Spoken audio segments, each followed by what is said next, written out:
When the harvester got stuck in the muddy field, it could trigger a huge chain reaction.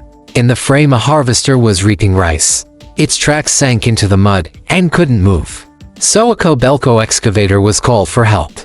But on the way to rescue, the Kobelco excavator also got stuck in the sludge. So, the Kobelco driver called a Hitachi excavator for help to assist in the rescue. However, the arriving Hitachi also sank into the mud. Helplessly, the Hitachi driver called another Kobelco excavator for the rescue to avoid another stuck accident. This Kobelco used the stepping stone method to cross, laying logs under its tracks to walk. Judging from the markings on the rescuing excavator, it is a Kobelco SK2O excavator, weighing 20 tons. During the rescue, would it also get stuck in the mud? Let's continue to watch. As the Kobelco headed to the accident site, the Hitachi driver started the machine. A lot of black smoke came out of the exhaust. The driver tried to turn the body, but since the body was tilted, the right side of the engine compartment was already embedded in the mud. Turning the body 180 degrees was very difficult. The driver tried again and again.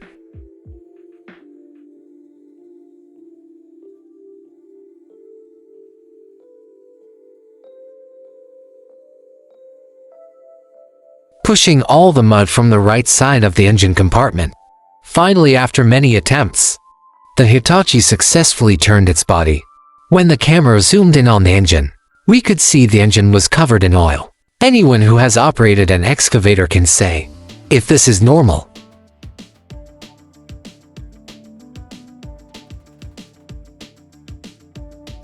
After the Hitachi turned its head, the rescuing Kobelco was still in the mud, moving slowly. When the rescuing excavator chose its position, it inserted the bucket into the mud. Then, the Hitachi used bucket to leverage, using the Kobelco bucket as a fulcrum, trying to climb out of the mud. All our teams were interfering.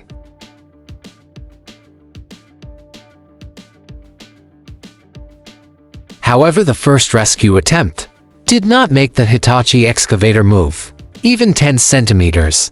When the camera focused on the Kobelco, we could see the logs under its tracks had already been pressed into the mud, gone out of sight. Since the first round of rescue was ineffective, the drivers at the site started discussing a rescue strategy.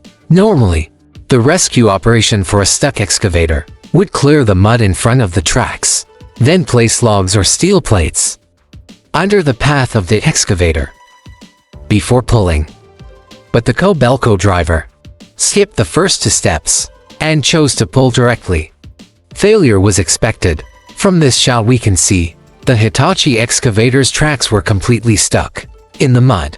Forcing it would not work. At this point, something had to be placed under the tracks. But would the rescuer do that? Let's continue. The rescuing excavator chose to turn around and reverse, then started arranging the logs under its feet.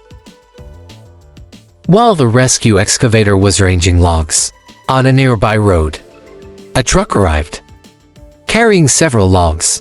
The driver unloaded them by the roadside.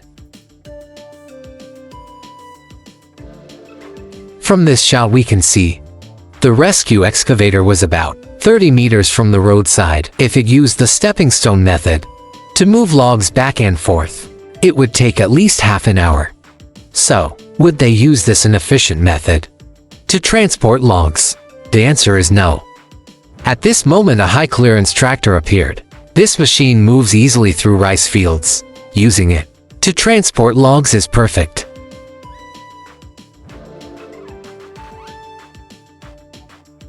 Good night. I participate 10 yuan no withdrawal. The boyfriend left it to mom to handle. As the truck crane arrived, the driver unloaded the logs from the truck. The tractor driver used chains to prevent the logs from moving toward the accident site.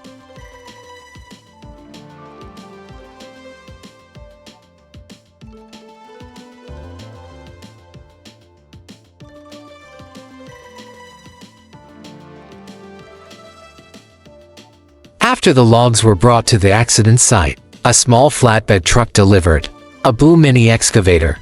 Since there were no markings on the excavator, anyone familiar with excavators can say what brand this excavator is. After the mini excavator got off the flatbed, the driver headed straight to the accident site. Although the mini excavator was light, the ground at the site was very soft. Would this excavator also get stuck in the mud? With this question, we continue watching.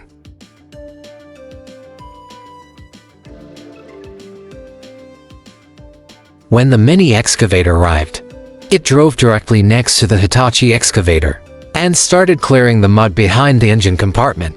To avoid another stuck incident, the mini excavator driver placed logs under the tracks while working.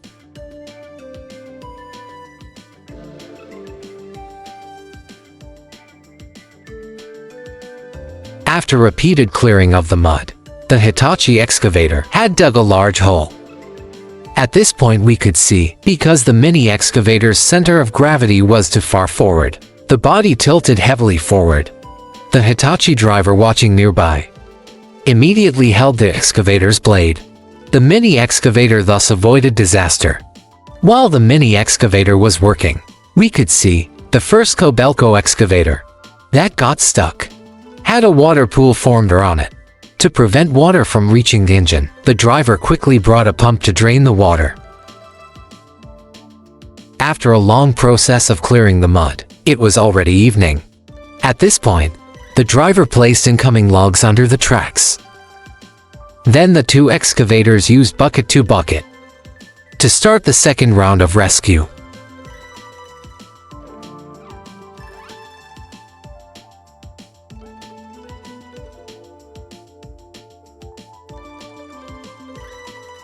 This round went very smoothly. With only one attempt, they managed to move the Hitachi. The excavator was finally pulled out, since it was already late. To avoid another stuck incident, the two large excavators chose to rest, while the mini excavator continued clearing mud from the first stuck excavator. The next morning, the rescue team arrived early at the accident site. At this point we could see the Hitachi excavator's stuck area had formed a water pool. The camera focused on the stuck Kobelco in the direction of the arm. A mud pit about 10 meters long had formed. This rescue was hellishly difficult. When the camera focused on the stuck excavator's body, we could see the lower half of the body was completely buried in mud. Facing such harsh rescue conditions, how the Kobelco would get out? We continue watching. After the mini excavator's long mud clearing, we could see a hole had been dug on the right side of the Kobelco, about 1 meter wide and 50 centimeters deep. The outline of the excavator tracks was starting to show, but this was still far from enough. The mini excavator still needed to continue clearing mud. Meanwhile, the harvester, the main focus of this rescue, was still stuck alone in the muddy field. When the camera focused on the harvester, we could see it was nearly on its side, tilting over. The right track was deeply buried in mud. There was engine oil leaking in the mud pit at the rear. After the mini excavator's long light clearing, the Hitachi excavator then started rescuing the Kobelco. The Hitachi placed logs under the Kobelco's bucket. Then the Kobelco began pushing these logs into the mud. Once the logs were in place, the Hitachi inserted its bucket into the ground. Then, the Kobelco began climbing using bucket to bucket.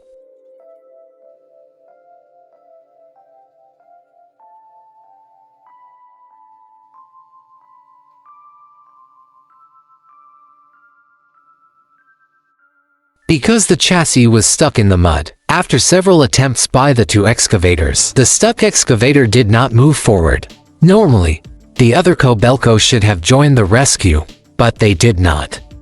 Instead, they let the other Kobelco stay in place. Then several excavator drivers began a new round of discussion. Experienced drivers can say how the rescue should be adjusted at this point. After some discussion, the Hitachi excavator began the second round of rescue for the Kobelco. However, this round still used the same method as before. Only this time the Hitachi dug the mud even deeper.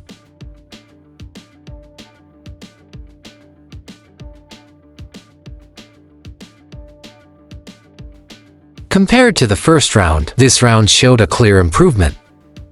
Thanks to the logs, the stuck excavator crawled forward over a meter. But because the mud pit was too large, the excavator was still not completely free. From the side view of the stuck excavator, its tracks were already visible above the mud, and the chassis was fully exposed to the air.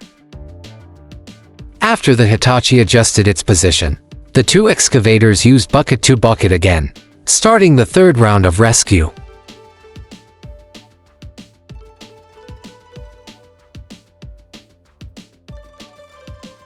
After some pulling, we could see to deep mud furrows behind the Kobelco. Even after moving over to meters, the stuck excavator was still in danger. At this point we could see